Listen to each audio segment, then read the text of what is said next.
भारतीय संविधान भाग 1 कलम 1 ते 4 सविस्तर माहिती। नमस्कार मित्रांनो, तुमचं पुन्हा एकदा स्वागत आहे आपल्या चॅनलवर। मित्रांनो, आपण रोज भारत म्हणतो, इंडिया म्हणतो, पण भारत म्हणजे नेमकं काय?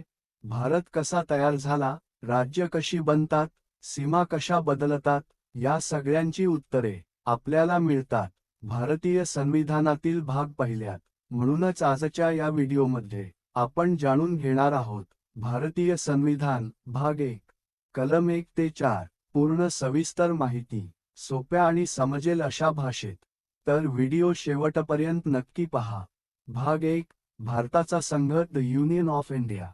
मित्रांनो, भारतीय संविधानाचा भाग पहिला हा आपल्या देशाच्या संरचनेचा पाया आहे। या भागामध्ये फक्त 4 कलमे आहेत, पण ही 4 कलमे पूर्ण भारताचा नकाशा समजून देतात। भाग 1 मध्ये येतात कलम 1, कलम 2, कलम 3, कलम 4। आता आपण एक कलम सविस्तर समजून घेऊया। कलम 1 भारताचे नाव आणि संघराज्य स्वरूप। मित्रांनो, कलम 1 सांगते की India that is Bharat shall be A union of states. याचा सोपा अर्थ काय? भारताला 2 अधिकृत नावे आहेत, इंडिया भारत।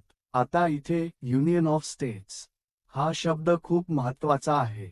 मित्रांनो, भारत हा राज्यांचा संघ आहे, पण तो फेडरेशन नाही तर युनियन आहे। याचा अर्थ असा की राज्यांना भारतापासून वेगळं होण्याचा अधिकार नाही। राज्ये भारतामुळे अस्तित्वात आहेत, पण भारत राज्यांमुळे नाही। म्हणूनच भारताला अखंड देश म्हणतात।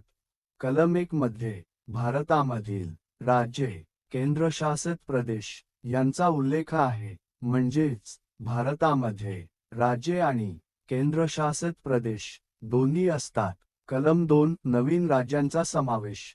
मित्रांनो, आता येऊया कलम 2 कडे। कलम 2 सांगते की संसदेला अधिकार आहे की ती भारतामध्ये नवीन राज्यांचा समावेश करू शकते। याचा अर्थ काय? समजा भविष्यात एखादा नवीन प्रदेश भारतामध्ये सामील झाला तर संसद त्याला राज्याचा दर्जा देऊ शकते। हे कलम भारताच्या विस्ताराशी संबंधित आहे। महत्त्वाची गोष्ट, कलम 2 हे नवीन राज्य समाविष्ट करण्यासाठी आहे, नवीन राज्य तयार करण्यासाठी नाही। ही गोष्ट लक्षात ठेवणं खूप महत्त्वाचं आहे। कलम 3 राज्यांची निर्मिती, सीमा व नाव बदल। मित्रांनो, भाग 1 मधील सर्वात महत्त्वाचं आणि परीक्षेत जास्त विचारलं जाणारं कलम म्हणजे कलम 3। कलम 3 नुसार संसदेला अधिकार आहे की ती नवीन राज्य तयार करू शकते, विद्यमान राज्याचे विभाजन करू शकते, 2 किंवा अधिक राज्ये एकत्र करू शकते, राज्यांची सीमा बदलू शकते, राज्यांचे नाव बदलू शकते। उदाहरणार्थ छत्तीसगड, झारखंड, उत्तराखंड, तेलंगणा ही राज्ये या कलमामुळेच तयार झाली। मित्रांनो, राज्य तयार करताना राष्ट्रपती तो प्रस्ताव संबंधित राज्याच्या विधानसभेला पाठवतात।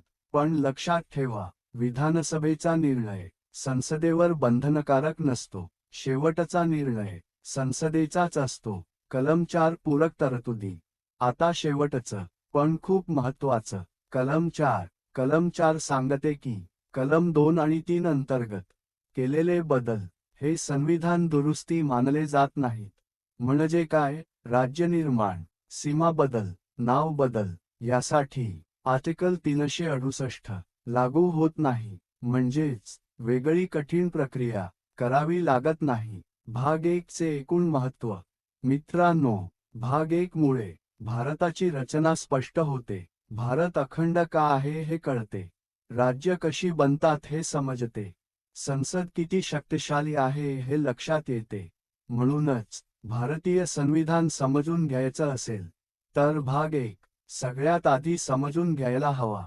थोडक्यात सारांश, भाग 1 भारताचा संघ। कलम 1 ते 4 भारत बरोबर युनियन ऑफ स्टेट्स, संसदेला राज्य निर्मितीचे अधिकार। मित्रांनो, जर तुम्हाला हा व्हिडिओ उपयोगी वाटला असेल तर लाईक करा, चॅनलला सबस्क्राईब करा आणि हा व्हिडिओ मित्रांना शेअर करा. पुढील व्हिडिओमध्ये आपण पाहणार आहोत भारतीय संविधान भाग 2. तोपर्यंत जय हिंद, जय संविधान.